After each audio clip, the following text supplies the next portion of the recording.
এই যে এত লোক এত খারাপ কাজ করে, তারা সবাই কি তাদের করা খারাপ কাজে শাস্তি পায়? বা যারা ভালো কাজ করে তাদের সাথে কি সবসময় ভালোই হয়, নাকি এর উল্টোটা হয়?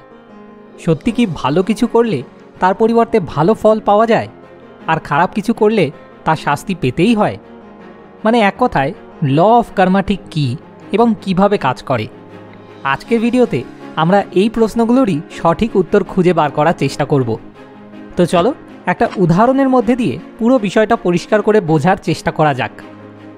ফুলের মতো ইনোসেন্ট 8 বছরের একটা বাচ্চা মেয়ে একটা গভর্নমেন্ট স্কুলে পড়তো, আর সেই স্কুলের যে বাস ড্রাইভার ছিল সেও ছোটবেলায় ওই একই স্কুলেই পড়তো।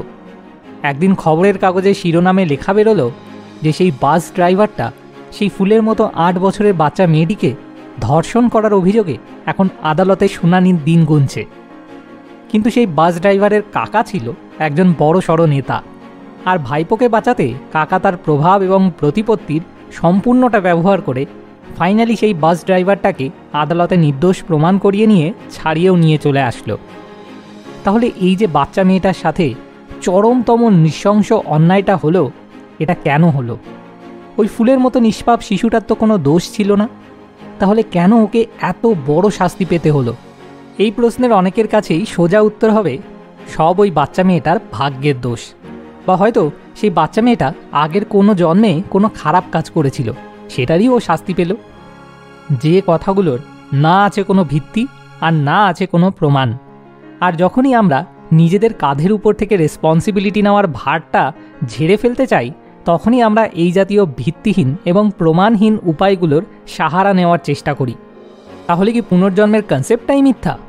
এত জায়গায় পুনর্জন্মের ব্যাপারে এত কিছু লেখা রয়েছে, সেই সবই কি মিথ্যা?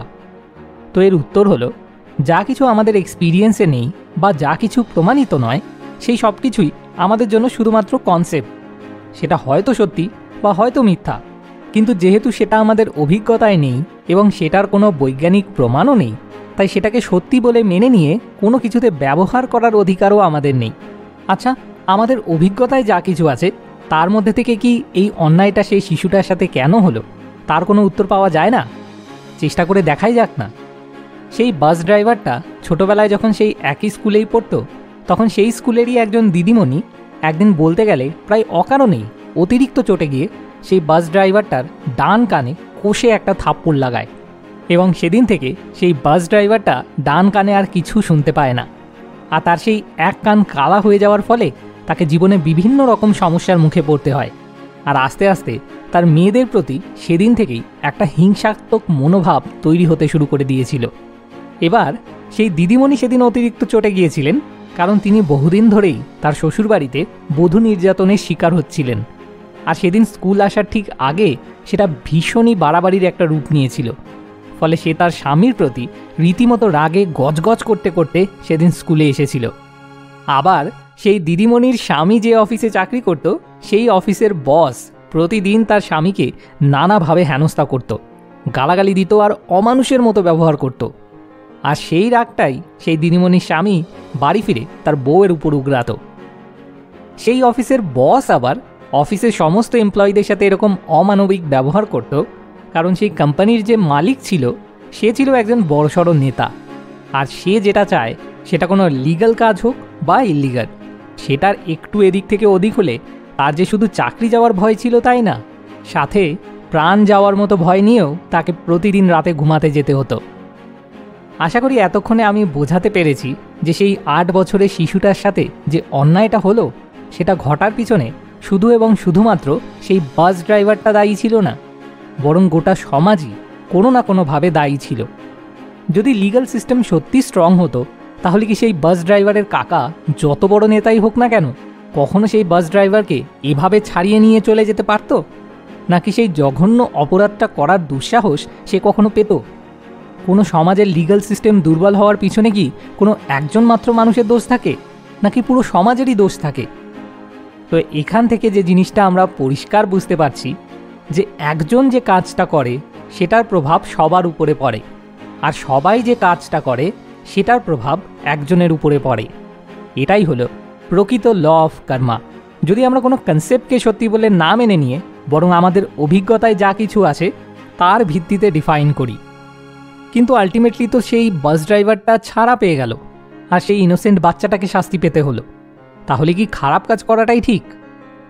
একটু ভালো করে লক্ষ্য করলেই দেখা যাবে যে আসলে সেই বাস ড্রাইভারটাও কিন্তু সমাজের মিলিত খারাপ কাজের ফল বহু বছর আগেই ভোগ করেছে, যখন তার এক কান কালা হয়ে গেছিল, যখন সে একটা ইনোসেন্ট বাচ্চা ছিল। কিন্তু তার সাথে সেই খারাপটা হওয়ার পর তার কাছে দুটো অপশন ছিল। সে নিজেও খারাপ কাজ করে সমাজকে খারাপ থেকে আরও খারাপ হওয়ার দিকে এগিয়ে নিয়ে যেতে সাহায্য করতে পারে, অথবা ভালো কাজ করে সমাজকে খারাপ থেকে ভালোর দিকে নিয়ে যেতে সাহায্য করতে পারে। সমস্যাটা হলো সে খারাপ কাজ করে সমাজকে আরও খারাপের দিকে নিয়ে যাওয়ার পথটা বেছে নিয়েছিল। আচ্ছা, সেই বাস ড্রাইভারটা যদি ভালো কাজ করার পথ বেছে নিত, তাহলে কি এই পুরো সমাজ ভালো হয়ে যেত? হয়তো হতো না। অন্য কোথাও অন্য কেউ সেই একই জঘন্য অপরাধটা কি তাহলে করতো না? হয়তো করতো।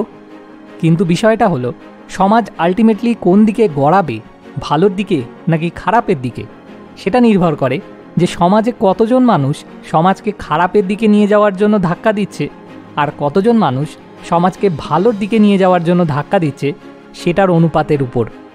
গোটা সমাজকে আমাদের মধ্যে কারোরই একার পক্ষে বদলানো সম্ভব না, কিন্তু আমরা চাইলে নিজেদেরকে বদলাতে পারি, এবং আমরা নিজেদেরকে বদলানোর সাথে সাথে সেটা সেই অনুযায়ী এই সমাজকে ধাক্কা দিতে শুরু করে।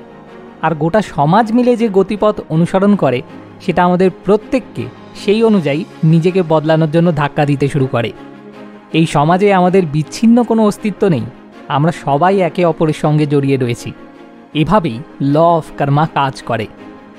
এবার তোমার মনে যদি এই ধারণা উকি মারে যে তার মানে আমি ভালো কিছু করলে শুধু সমাজের ভালো হবে, কিন্তু তাতে আমার লাভ কি হবে, তাহলে তুমি আবার একটা ভুল ধারণাকে আঁকড়ে ধরছ। নিজেকে নিজে প্রশ্ন করো, তুমি কি এই সমাজ থেকে আলাদা কেউ, নাকি তুমিও এই সমাজেরই অংশ? তাহলে এই সমাজের ভালো হলে সেটা কি তোমারও একটু হলেও ভালো হওয়া না? আমি এই জিনিসগুলো সন্দীপ মাহেশ্বরীর এই ভিডিওটা দেখে শিখেছি। যদি তুমি হিন্দি ভালো বোঝো, তাহলে অবশ্যই এই পুরো ভিডিওটা একবার দেখো। দেখা হচ্ছে পরের ভিডিওতে। Thanks for watching. More wisdom, more solution, better life.